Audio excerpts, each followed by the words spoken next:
Good evening and welcome to the Paranormal Lens podcast presented by Jott-Nyx Paranormal. I am Jamie Widener, I'll be your host for the evening, and I'm joined as always by Kirstin Truccano and Mr. Chad Thomas. Good evening. Friends, how are we? Hello. I'm good. Woo! We all made it. I didn't think I was, as usual, running around trying to get everything done before we get here. So deep breath, exhale. You're good, Jamie. You're good. You're All right. So how was your week? What's going on? Go ahead, Kirstin. I'll let you start. I'm still recovering from the weekend. It was very busy. I have a 1-year-old now. Yes, you do. Yeah. Next thing you know, she's driving. Stop it. No, Saturday, with watching the air quality, we were actually able to take her to the Philadelphia Zoo for her birthday. And then Sunday was her birthday party. And a lot of running around, a lot of things to do, but it was a very good weekend. There's a lot of love from friends and family for Cassie, so Well, that's good. yeah. So you get ignored by it at this point. You realize that, right? Okay. Yep. Yeah, where's the baby? Right? Listen, one day she'll probably make an appearance on the podcast, so then I'm fully ignored. Mm-hmm. So It's all good. It's all good. Yeah. Congratulations. That sounds really fun. I saw some pictures on social media of the day, so I think you all had a great time. Very cool. Yeah, it looked like fun. So I completed my first week at my new job last week. So that's right. That went well, I think. I'm still there. They had me back this week. So, I mean, thank God. Yeah. I walked into my old building and they're like, "You look so relaxed. What's wrong?" I'm like, "Because I am relaxed." So, At least it wasn't, "What are you doing here?" Well, I got that first. But I was delivering parts to them, so it was all acceptable. But yeah, it was interesting walking back in there and seeing how busy they are and remembering that's what I was doing a month ago. So anyway. Nice.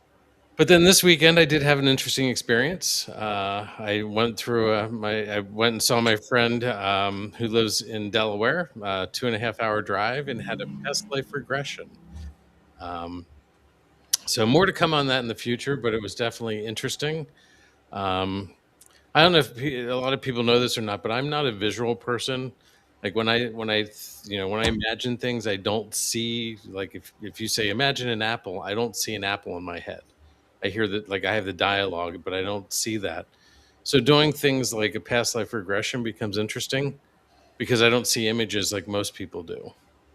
I had a running dialogue and was getting information that way from my subconscious or whatever you want to call that up that level. But it was really interesting. And the person who did it is going to come on the show when we do the show about past lives and explain the process and talk about what we learned. So can't wait. Yeah, it's coming up soon, so it's gonna be great. Yeah. Wow. What about you, Jamie? Well, I'm going to say this to be joking about it, but I'm pretty sure I had a time slip on Saturday because I honestly can't remember what I did. No idea. Something happened on Saturday. I'm sure it did. But Sunday was a lot of running around doing the stuff. I think it rained. Maybe that's why I don't remember. I don't know. But all the stuff I couldn't get done on Saturday wound up getting dumped into Sunday, which, household stuff. Of course, people were talking about that. But, outside work and yards and stuff and, blah. But nothing, unfortunately, nothing spooky. At least not that I know of. Maybe Saturday could be. I don't know. I mean, sometimes, you disappear and time just disappears, doesn't it? Yeah, well, that's my point. Maybe that's what happened. It might have been paranormal, but probably not. Just getting old, don't remember things anymore. I didn't write it down, so I don't remember it. That's it. Yeah. Yeah, but all's well here, so no big deal. Good. So, probably should get to the spooky stuff, though, right? Speaking of it. Yeah. Is that what we're supposed to do? It's called Paranormal Lens, right? So You know, Oh, not ghost stuff. Gotcha. not yet anyway. We didn't get outvoted yet, but it might be a time. You never It's know. 2-2. It's okay. Yeah, we need that third or fifth voice to get the third vote. Yeah, and I can easily be persuaded with ice cream. So I don't know. All right. So, what's your favorite flavor? I can't tell you that. That's too much. But Gotcha. It's tea berry. Oh, it is not. That is one no. That is my favorite. Paranormal Lens. It is okay. Great. Oh man, Rocky Road. Honestly, I'm not overly particular about tea berry. Hey, no. See, I like tea berry. It's so good. I got fooled by that once, thinking it was black raspberry, and no. Yeah. It seems like it's like somebody's cruel joke. It just kind of stuck somehow. It's okay. As my husband says, I can go and enjoy my Pepto-Bismol ice cream. Yeah, that's kind of it. Alex is not wrong. For the record. So, before you get started, Stefan said hi earlier, and then a wave from Bert. So, and I'm not sure when Stefan agreed with but probably getting old and have to write stuff down. And then Bert gave it away. There it is. So it's not maple ice cream; it's maple creamy. Okay. Soft serve maple from Vermont, preferably, definitely is my favorite. Mm-hmm. But noted. There's many others that are close next. So anyway. Now I want to get back to Vermont. Great, thanks, Bert. All right, road trip. Yep. Yeah. So.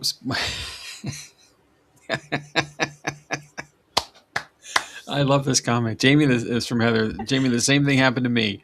It ruined ice cream for a while for me. And absolutely, right? You're like, you don't trust anybody anymore. Listen, here's my thing. There is only one tea berry ice cream that I will always go for because it's the best. There's other tea berry ice creams I'm like, nah, okay. But growing up, I used to go to an ice cream parlor called Heisler's. And it's like out in like the Tamaqua area. They have the best tea berry ice cream, and that is my go-to all the time. I think we'll take your word for it. Yeah, it's so good. It's creamy and it's good. It's 10 out of 10. Wow. It's good to know that there is a best worst thing out there. That's cool. It's good to know that your opinion's wrong, Jamie. On that note, all right. So, back to the spooky stuff. So yes. Let's turn the paranormal lens toward the abduction of Barney and Betty Hill, which is our topic for tonight. As always, we start with the where. We are going to be somewhere on Route 3 South near Lancaster and rural New Hampshire. And the when is September 19th, the night of September 19th. Technically, it could be the 20th, I guess, depending on how you perceive that, in 1961. So we'll go from here. If I can find my mouse, I lost it. Oh my goodness. Technical issues, please stand by. There it is. All right. So history often remembers people for a single extraordinary moment. Before that, however, they are simply people living ordinary lives. In 1961, Betty and Barney Hill fit that description perfectly. They were respected members in their community in Portsmouth, New Hampshire. Barney worked for the United States Postal Service and served on the local board of the NAACP. Betty, intelligent and outspoken, worked as a social welfare investigator and was equally active in civil rights causes. Friends described them as practical, compassionate, and deeply committed to helping others. They were also something that drew unwanted attention in early 1960s America, an interracial married couple. Barney was African American, Betty was white. Their marriage, while legal in New Hampshire, was still considered controversial throughout much of the United States. In many states, interracial marriage remained illegal until the Supreme Court's Loving v. Virginia decision in 1967, so many years from then. Even where it was legal, prejudice often followed them. The Hills knew what it meant to be stared at in restaurants, questioned by strangers, or treated differently simply because they loved one another. They learned to ignore the whispers. Those who knew them well often remarked that Betty possessed an endless curiosity. She enjoyed reading newspapers, discussing current events, and exploring new ideas. Barney balanced her enthusiasm with a quieter, analytical personality. He preferred evidence over speculation and had little patience for sensational claims. I think I'd like him. Neither considered themselves believers in flying saucers. Like millions of Americans during the late 50s and early 60s, they had heard stories of mysterious lights in the sky.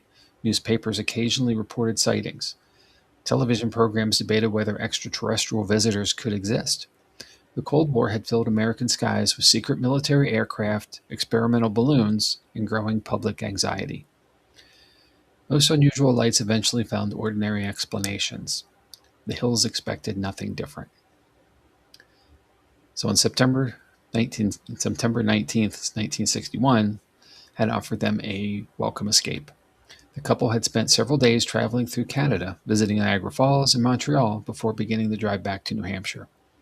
It had been relaxing, a chance to leave work behind and enjoy the changing colors of early autumn. That Sunday, by that evening on the 19th, they found themselves driving through northern New Hampshire. The white mountains stretched around them like dark silhouettes beneath the clear sky. The roads were quiet.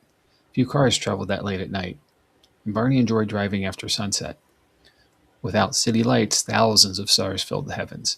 The Milky Way appeared as a glowing ribbon stretching from horizon to horizon. Every so often, Betty pointed toward a constellation she recognized. The atmosphere felt peaceful. Neither of them realized that decades later, millions of people would know this lonely highway by heart. Near Lancaster, New Hampshire, Betty noticed something unusual. It appeared at first to be nothing more than a bright point of light moving across the sky. Perhaps a satellite. Perhaps an airplane. Nothing remarkable. Still, something about its movement caught her attention. Unlike the commercial aircraft they occasionally spotted, this light seemed to change direction unexpectedly. It grew brighter, then dimmer, then brighter again. Curious, Betty leaned closer to the windshield. "Did you see that?" Barney glanced upward. "Probably a plane." Satisfied with the explanation, he returned his attention to the road. Betty continued watching. Several miles later, the object was still there. Now it seemed impossible to ignore. Instead of disappearing behind the mountains, it appeared to follow them. Whenever the road curved, the light seemed to remain in roughly the same position. It was probably coincidence. Yet coincidence has a way of becoming unsettling when it repeats itself. The farther they drove, the more Betty became convinced something wasn't right. Eventually, curiosity overcame caution. The Hills pulled off the highway near a scenic overlook. The surrounding forest stood still. Only insects and a cool mountain breeze disturbed the stillness. Betty stepped outside first. She retrieved a pair of binoculars from the trunk. Looking through them, she immediately realized the object appeared larger than she had expected. Far larger. She handed the binoculars to Barney. He examined the light carefully. At first, it resembled an aircraft. Then it didn't. Instead of maintaining a steady course, the object seemed to move in abrupt, almost deliberate motions. It drifted upwards, stopped, moved sideways, paused again. No ordinary airplane behaved that way. The object continued approaching. Barney's curiosity slowly transformed into concern. Back inside the car, they resumed driving. So did the object. As Route 3 wound its way through Francona Notch, the mysterious object seemed to descend lower toward the highway. Both Betty and Barney watched it now. Conversation faded. Every mile seemed to shrink the distance. The object no longer resembled a distant star. It appeared structured, disc-shaped. Its light shifted in intensity as though rotating around its edge. Barney later estimated that it descended to only a few hundred feet above the ground. He could no longer convince himself it was simply an airplane. The object suddenly accelerated, then stopped. No gradual turn, no banking movement, just impossible speed followed by complete stillness. The Hills had never witnessed anything remotely like it. Near Indian Head, Barney pulled off the road once more. This time he wanted a closer look.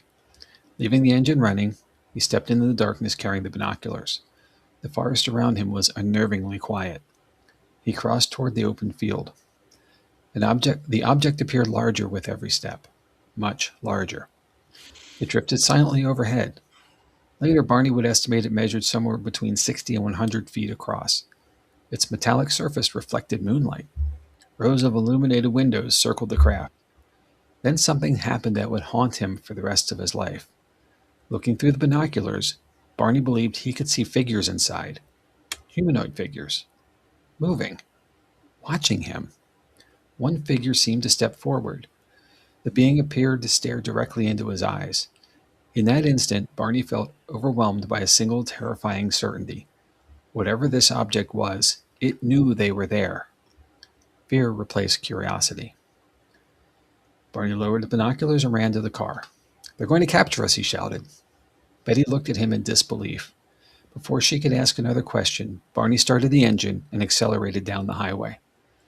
Behind him, the mysterious object continued its silent pursuit. The hills had escaped the object, or so they believed. Barney pressed the accelerator harder.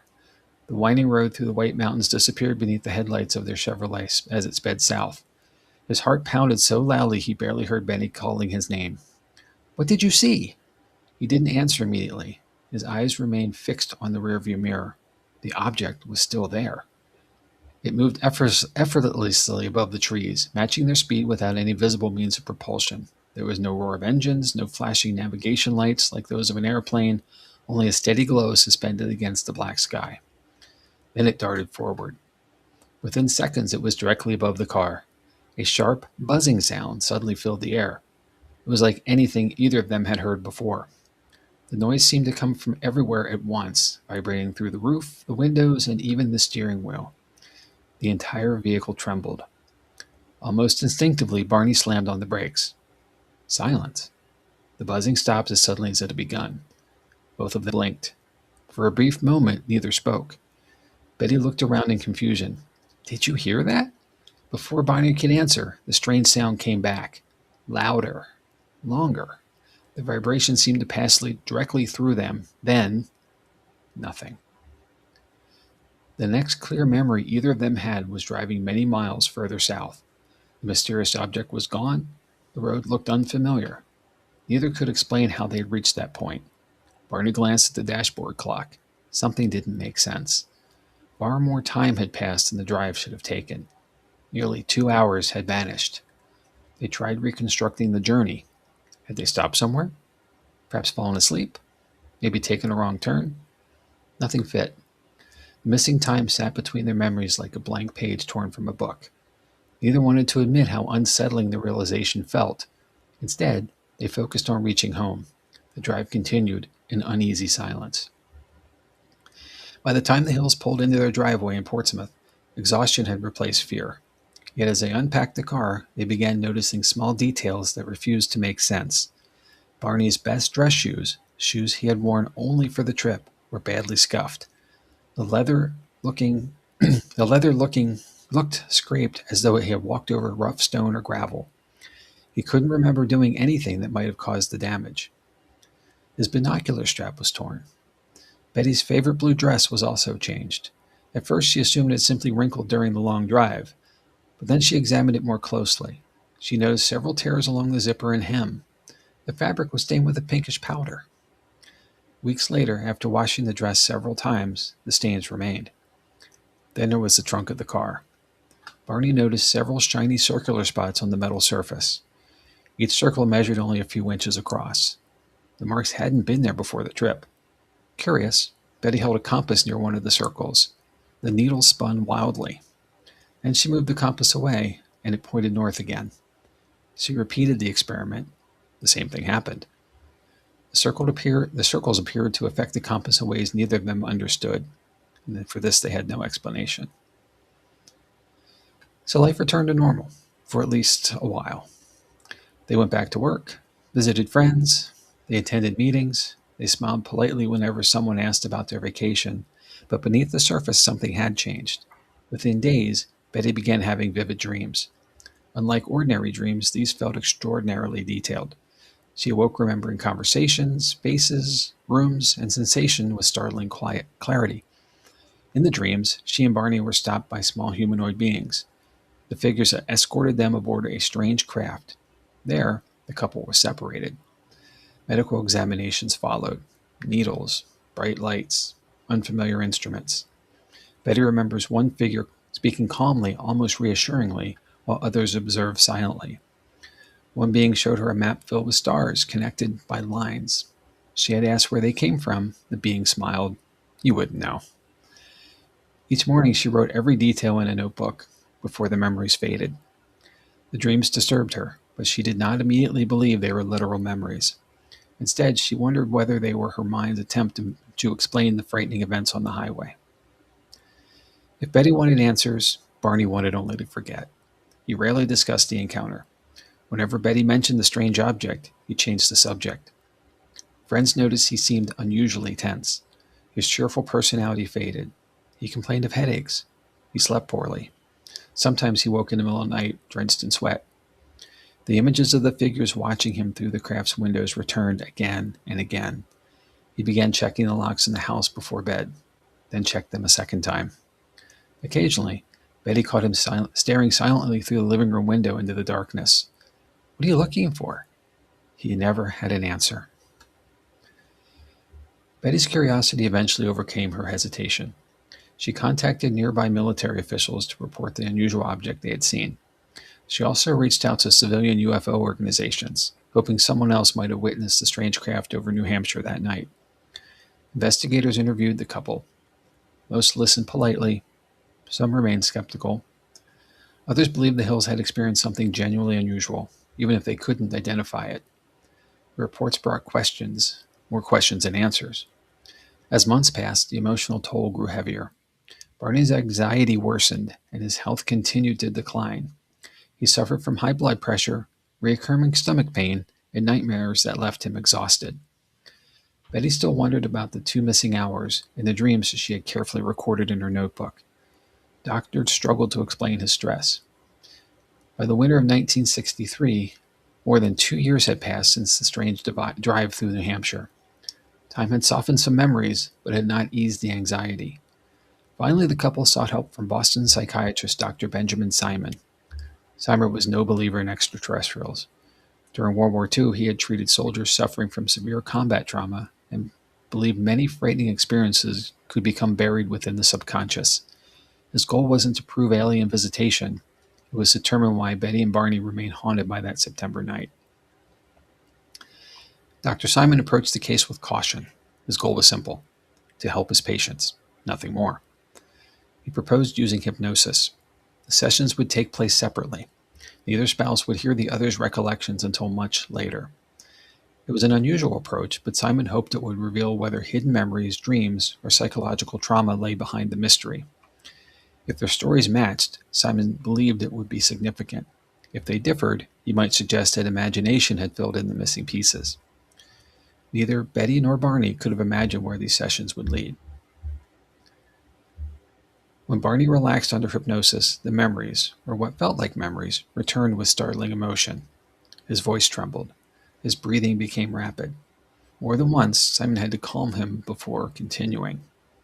Barney described driving along Route 3 when the craft descended toward the car. The road disappeared beneath a brilliant light. The engine seemed to lose power. Several small figures approached. They wore dark uniforms and black caps. Although human in shape, they did not look entirely human. Their skin appeared gray. Their eyes seemed unusually large. Their noses were little more than small ridges. Their mouths barely moved when they spoke. Barney remembered feeling completely unable to resist. The beings guided him toward the craft. His feet moved, but not because he wanted them to. He later recalled feeling as though his body was no longer belonging to him. The memory terrified him. Even under hypnosis, tears streamed down his face. Dr. Simon later remarked that Barney's emotional reactions appeared genuine, whether or not the memories represented literal events. Betty's recollections were calmer. She remembered walking up a ramp into a brightly lit circular room. Everything inside appeared smooth and curved.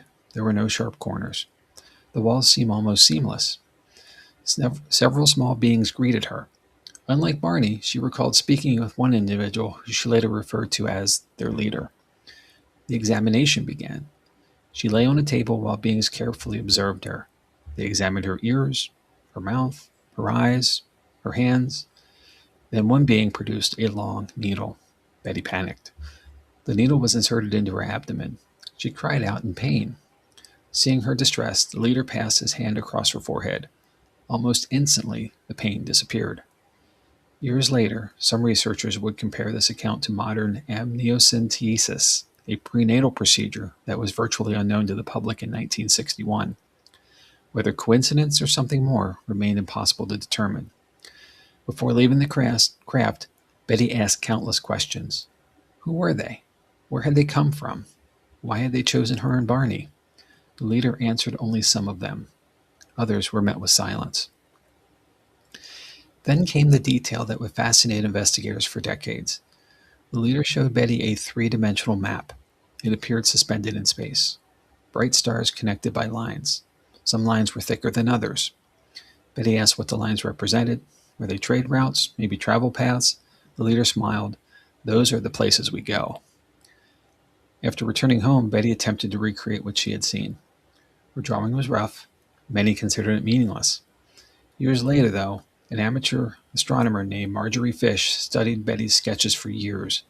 Using star catalogs and transparent models, she proposed that the pattern resembled the views from the Zeta Reticuli star system about 39 light years from Earth. To believers, it was remarkable.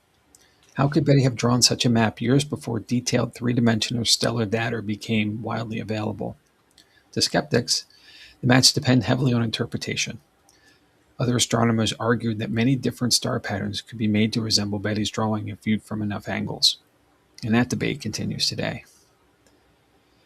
As word of the Hill story slowly spread among UFO researchers, investigators searched for physical evidence that might support or disprove their claims.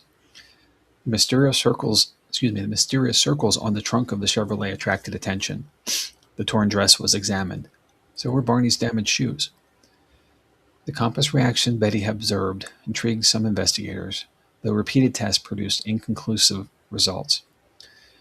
No laboratory analysis uncovered definitive proof of an extraterrestrial encounter.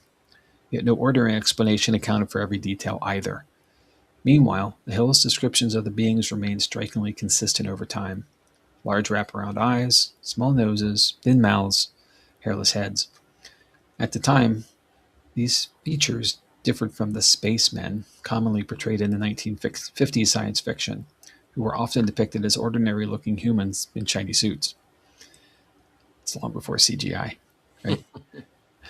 Ironically, the Hill's descriptions would later become the template for what is now recognized around the world as the classic gray alien. Whether they inspired later reports or reflected something genuinely experienced remains one of the most enduring questions surrounding this case. And for several years, Betty and Barney tried to keep their experience private. Only close friends, the investigators, and Dr. Simon knew the full story. Then, in 1965, everything changed. A newspaper obtained details of the hypnosis sessions and published them without the Hill's permission. Within days, reporters descended upon Portsmouth. Telephones rang constantly. Journalists requested interviews. Photographers appeared outside their home. The Hills had never wanted fame. Now they had become reluctant celebrities. Soon afterward, author John G. Fuller published The Interrupted Journey, bringing their account to a national audience. The book became a bestseller. Radio programs discussed the case. Television producers requested appearances. Scientists debated it. Skeptics challenged it. Believers embraced it. The Hills found themselves caught in the middle of all of it. Despite the attention, they rarely embellished their story. When they admitted uncertainty, they said so. When they remembered something different years later, they acknowledged it. That honestly impressed even some investigators who doubted the extraordinary conclusions. By the late 1960s, Benny and Barney Hill had become household names among people interested in UFOs. Their story spread through newspapers, magazines, television documentaries, and late-night radio programs. It inspired heated debates at dinner tables and university lecture halls alike. Some people accepted every detail without question. Others dismissed the entire account as fantasy. Most fell somewhere in between. Scientists pointed out the lack of definitive physical evidence. Psychologists suggested that stress, dreams, and hypnosis could create vivid memories that felt entirely real. UFO researchers countered that the Hill's testimony remained remarkably consistent over time and contained details that seemed difficult to explain away. This debate had no clear winner. Instead, it became one of the most enduring mysteries of the 20th century. For decades, discussions about the Hills focused almost exclusively on UFOs. But as historians looked more closely at Betty and Barney's lives, another story emerged, one that had been overshadowed by flying saucers and missing time. The Hills were civil rights activists living during one of the most turbulent periods of American history. They were an interracial couple in an era when many Americans believed such marriages should not exist. During their travels, they often had to think carefully about where they could stop safely for gas, eat a meal, or spend the night. Even in places where they were legally welcome, they could not always count on being treated with dignity. That constant vigilance took a psychological toll. Modern scholars have suggested that understanding the Hills' experiences required acknowledging those pressures.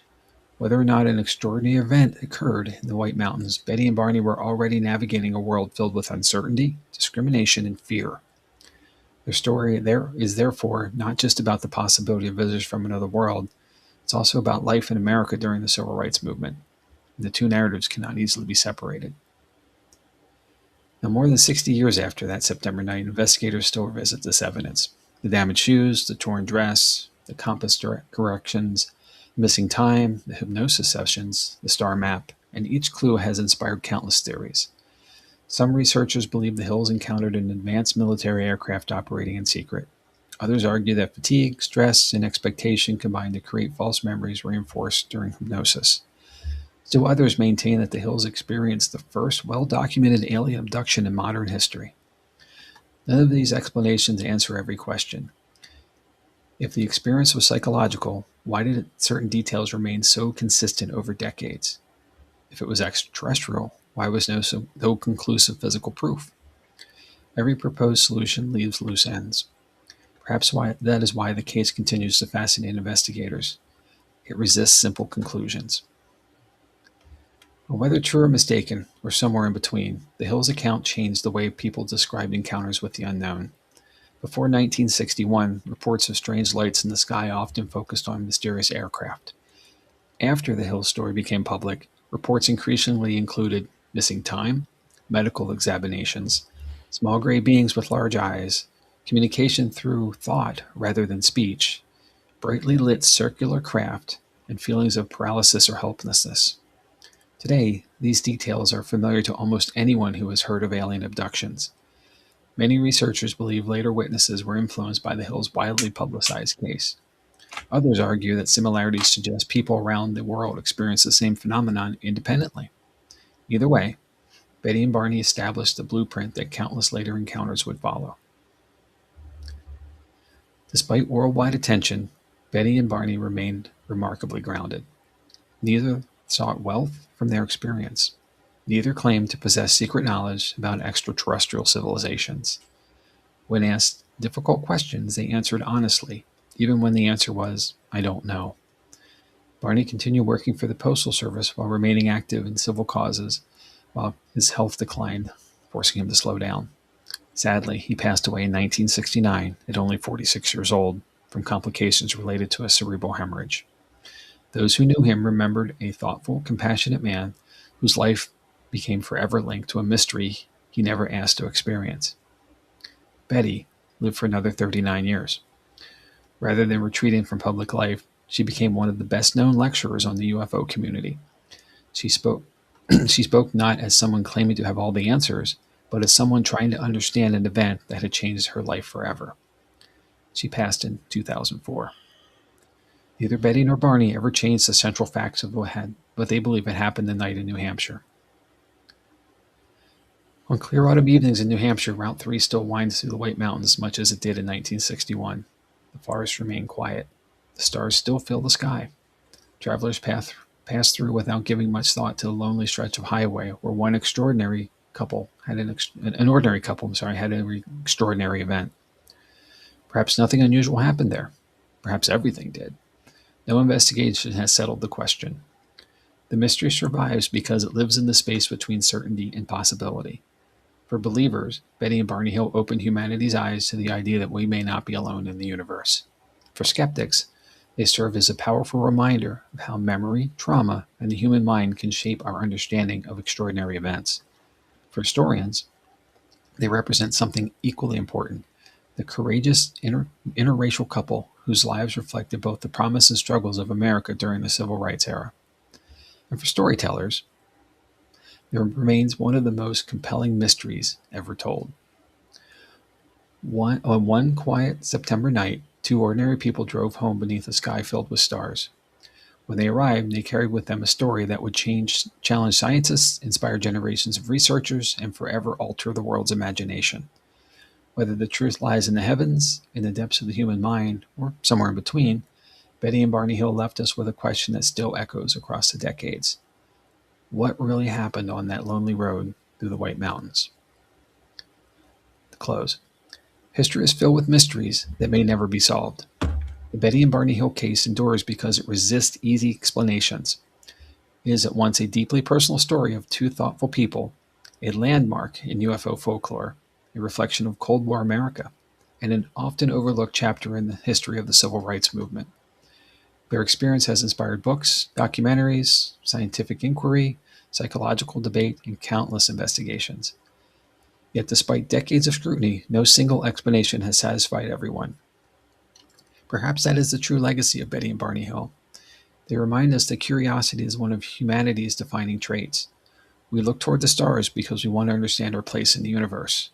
We investigate the unexplained not only to find answers, but because asking questions is part of what makes us human. And somewhere, on a quiet stretch of road beneath the White Mountains, the night sky continues to invite those questions. Let me cite my sources and we'll discuss. First, the Boston Public Library, The Abduction of Betty and Barney Hill. AllThat'sInteresting.com, Betty and Barney Hill, Inside Their Infamous Alien Abduction. The Yale University Press, The Alien Abduction Story of Two Civil Rights Activists. John G. Fuller, his book, The Interrupted Journey from 1966. And Dr. Benjamin Simon, from Dr. Simon's Files, The Case of Betty and Barney Hill, also from 1996, not from 1966 and 1996 are totally different. Whew. All right, that was a lot, right, guys? Yeah. Mm-hmm. Holy cow! But this is that one thing that started a lot of other things. No one thought about it in the moment. All right. I knew. If you'll indulge me for a second, Jamie, I found that star chart that you discussed earlier. Okay. Ooh. The one on the left is the one that Betty drew after her hypnosis. Yep. And the one on the right is Marjorie Fish's star chart. And the one there's a triangle of 3 stars to the left. And the one of those on the right was not discovered until 1969.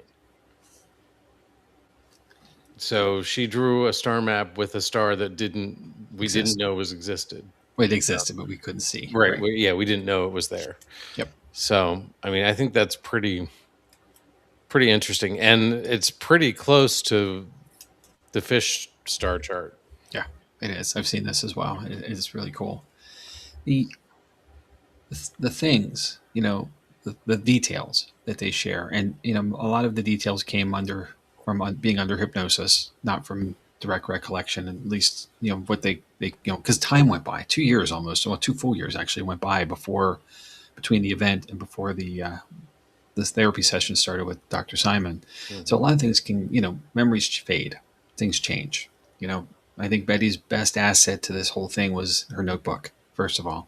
And recording dreams. And I know a lot of people do that, right? There's a lot of ways to interpret that. Therefore, there's, you really want to go down a rabbit hole, go to the bookstore and start looking for books on dream interpretation. There's a shelf full of them, and everybody has an opinion on what something means. But the idea that she's trying to document this reoccurrence in her mind, in her subconscious mind anyway, while she's sleeping is a true asset to the rest of it. And it lets, her curiosity allows her to continue not letting it go, because Barney sure wanted to, he was trying to let it out of sight, out of mind. Let's just forget about it. And this is every guy, right? Yeah. Yeah. I'm okay with, I get it. I'm saying it as a guy. So, but that persistence that Betty carried, that curiosity and the inquisitiveness that she had by nature allowed her to continue this, to get them to the place where they actually got it out. and that's an asset to all of us, and that's really cool. I think that's to me is the most interesting piece of this. And the fact that these stories, I've been interested in UFOs since I was a kid. Growing up in the early '70s, Project Blue Book had just closed, so it was still mined. UFO stuff was starting to become more pop culture-y kind of stuff. Do you remember? 1977 brought, Remember the Cat from Outer Space, the Disney movie? it's a Disney movie, right? Yeah. Yeah, live What? action. There was quite a few of those. Yep. The Return to Witch Mountain, all that stuff. Yeah. But 1977 changed a lot of things with Close Encounters of the Third Kind. Mm-hmm.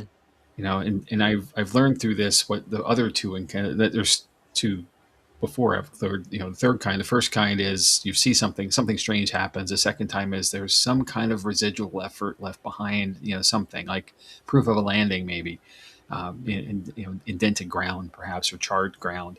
But third is physical contact, and I never questioned that before, but now I know. Interesting. But we, and then Star Wars and everything else. Like we've always been looking up and making it into media of some kind for entertainment.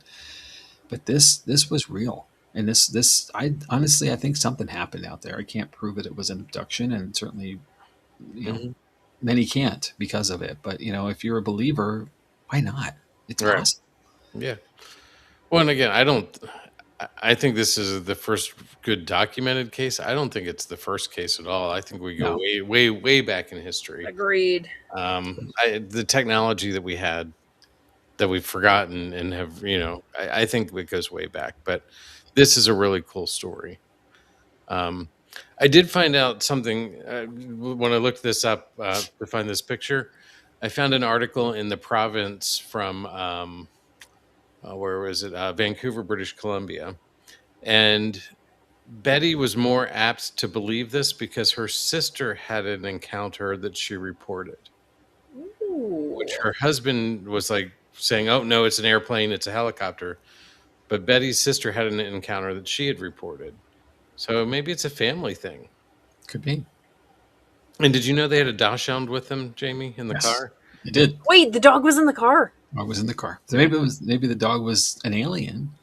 Maybe that's what attracted him. And it was, Delcy was the dog's name. But the dog was fine. The dog is fine. Yes. Great. Okay. Yep. As long as the dog's fine. So what do you guys think? I mean, I overall, like, it's a phenomenal story. And if you haven't heard of this before, I know it may take a moment to digest it, but in Kirstin specific, I'm probably talking to you because Chad and I have already discussed this a little bit, but what do you think? I mean, I've seen, like, read a few articles and I've listened to a few podcasts on this. I feel like, again, when they went under the hypnosis and they were doctors that were kind of like pointing to the fact of, they're like, no, they're not faking these reactions. Like, it's actual trauma responses. I can't imagine just someone being able to flip a switch and have those trauma responses. I think it actually happened. Like, I think the abduction was real, and somehow their psyches kind of buried what happened. And when people started trying to uncover it more, it brought those memories up, which is how we kind of got some of that evidence. The other thing is, the circular designs on the car. I don't even know how to explain that, like, out of nowhere.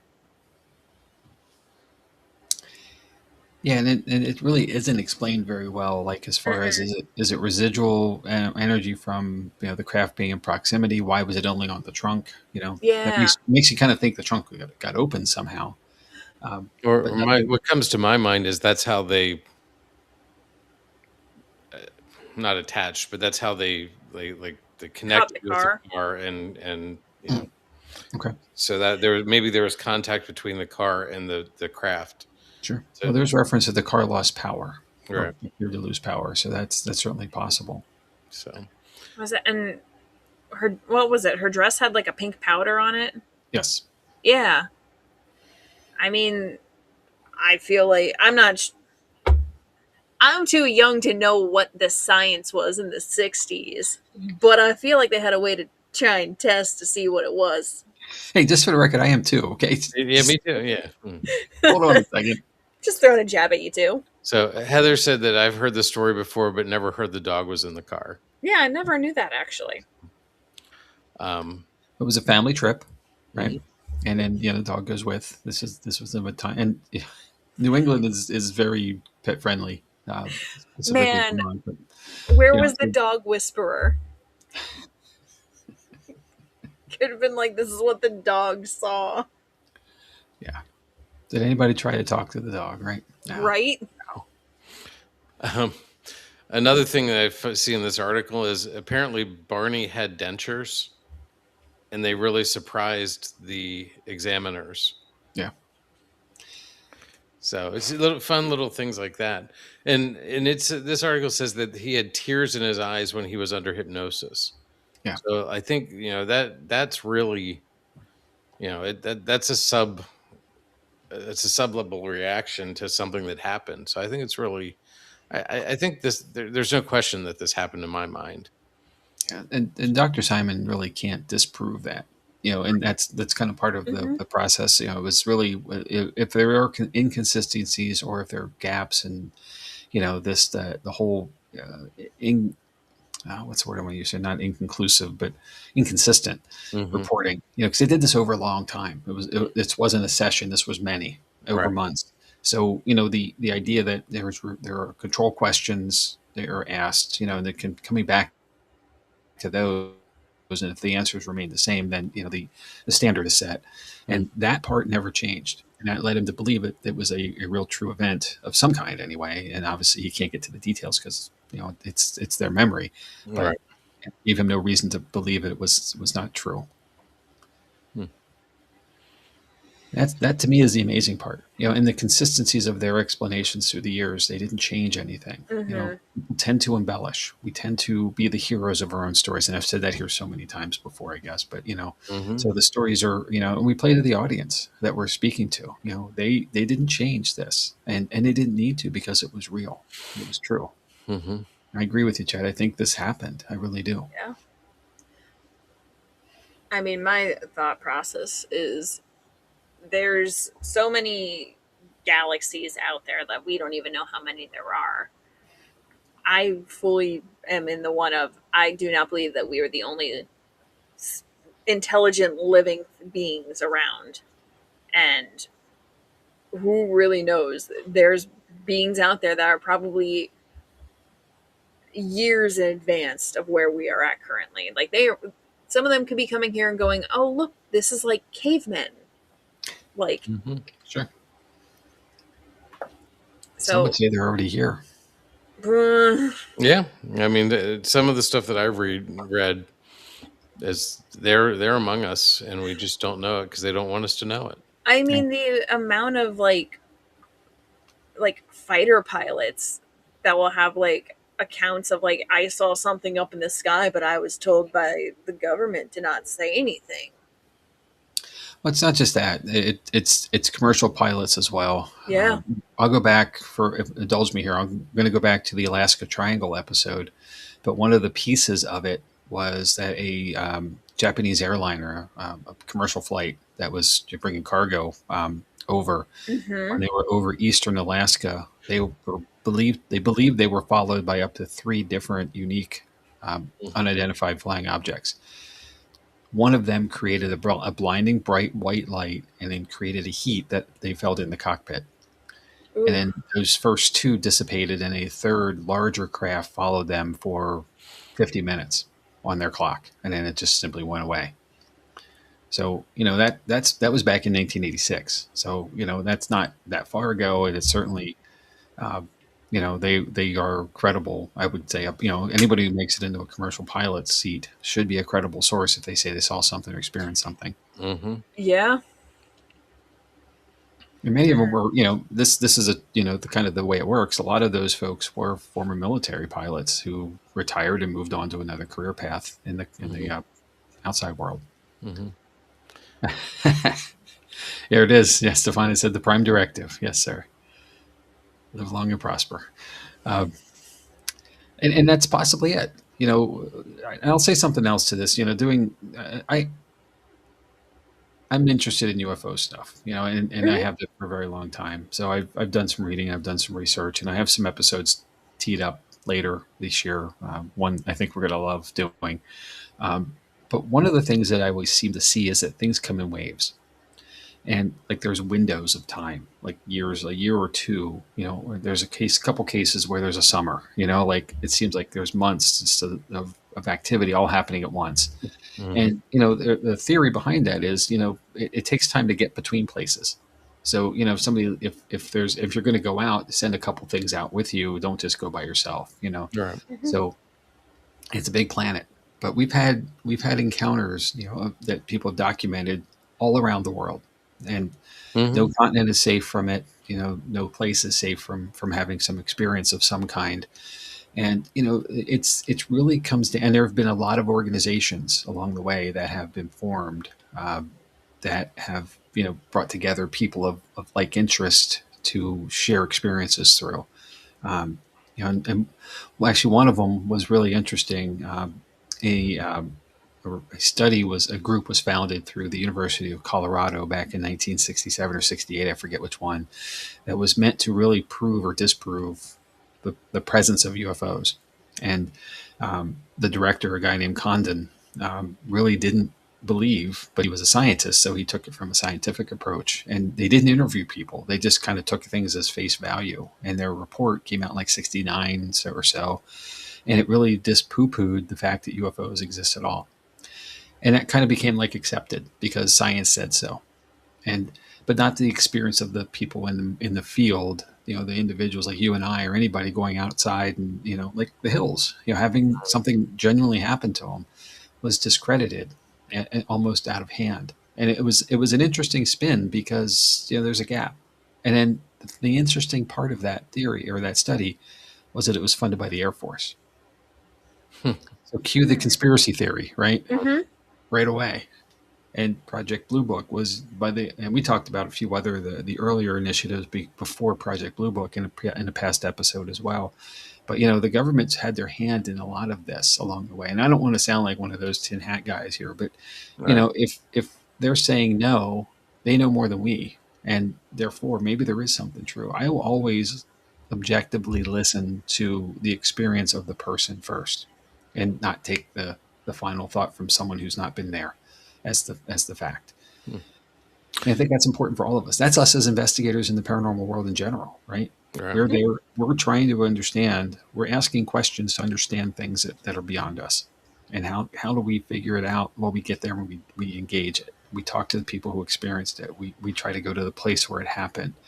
And that's the one thing that seemed to be lacking in all of that in the past was there was no field surveys. There was no field work. They just didn't go. They just Right. documented things.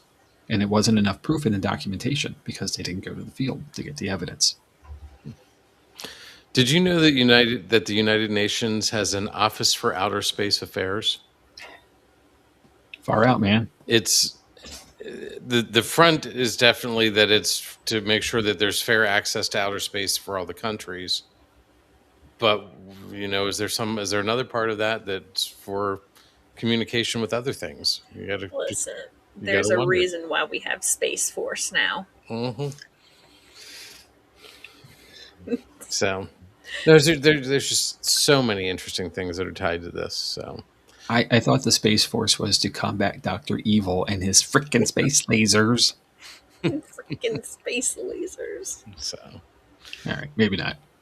so well, Jamie, this is definitely an interesting episode. I'm sure that we could jump off this many different directions, Of course, yeah. and yeah, it's definitely, like you said, it's the first in a lot of different investigations throughout the years on interactions. And I sort of wonder if things come in waves because maybe a window opens or an opportunity opens to travel here more easily, or maybe it's a season, just like we have seasons here on Earth where we plant and we do different things. Like maybe Sure. it's a season that things can get here more easily. So, I hope we find out someday.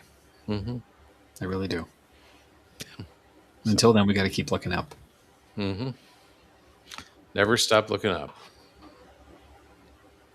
So, well, that's, like I said, really cool. Thanks, Jamie. Yeah. Good episode. So, should we talk about what other episodes coming up? Yeah, of course. I guess. Tag your it, Kirstin. Oh no, it's my turn. Watch me mess this up. New season, same thing. All right. So Yeah, at coming up least next, at least there's no sources to cite here.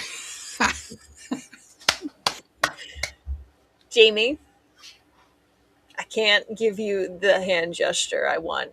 You can. You can. We'll give you this one instead. Perfect. Well done, Stefan. Well done. Perfect. All right. Coming up next week, I'm going to be covering Ganjam Psychiatric Hospital in South Korea. It's going to be a fun one. It was a lot of digging around. So if anyone wants to kind of get in the spooky way for this and get prepared, there is a movie based on it, which makes it very hard to find actual true articles. But I found two and possibly one more. So it's going to be a good one to kind of talk about. And then coming up after that, on August 4th, Where the Mears Remember, The Haunting of Myrtle's Plantation, and that's with Chad. God, I've heard this one said twice, and I still don't know how to say it. But on August 11th, Jamie's going to talk about the Koiba Island penal colony. Was I right? You got it. Oh my God, I was right. August 18th, I'm going to be back with The Devil Made Me Do It, the Arnie Johnson trial. And then August 25th, we got Chad with The Soul Remembers Past Life Regression with a special guest, Desert Star, who is a friend of Chad's. Mm-hmm. September 1st, Jamie is going to be back with the Bennington Triangle. And then September 8th, I'm going to be doing Lizzie Borden. Doing a nice little cover about that. Cool.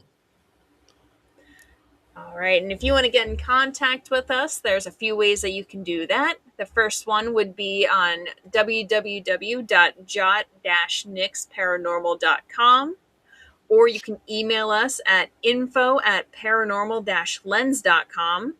You can also go ahead and check out our link tree. That's linktr.ee/paranormal lens. Or if you want to help support the show at all, you could also go to Buy Me a Coffee, and that is buymeacoffee.com/paranormal9. We also do have a QR code that is up on there, so if you're watching this, you can scan that, and it'll take you to the same place. But if you don't, and you still just want to keep watching us, that's all good. And do want to shout out that this coming weekend is the Gettysburg Bash. Yeah. I think I'm actually going to be able to get over there hopefully Friday afternoon, depending on work. And then I'm looking at going Sunday afternoon for a little while. I'm not sure about you guys, but there's lots of good people over there we're going to see. So. Yeah. I'm hoping to get over on Sunday too. So I'd say Saturday, but I'm outside at a Ren fair. So, yeah. I hate to say this, but I think I'm going to make it on Saturday instead. So it looks like it might be my better option for a busy weekend as well. Mm-hmm. Early in the afternoon, back in time for a show. The kids in the show Saturday night, so seems like it always falls on this weekend every year. Mm-hmm. Yeah, but they're graduating, so this will be the this is actually it. Yeah, we're getting down to the end, right?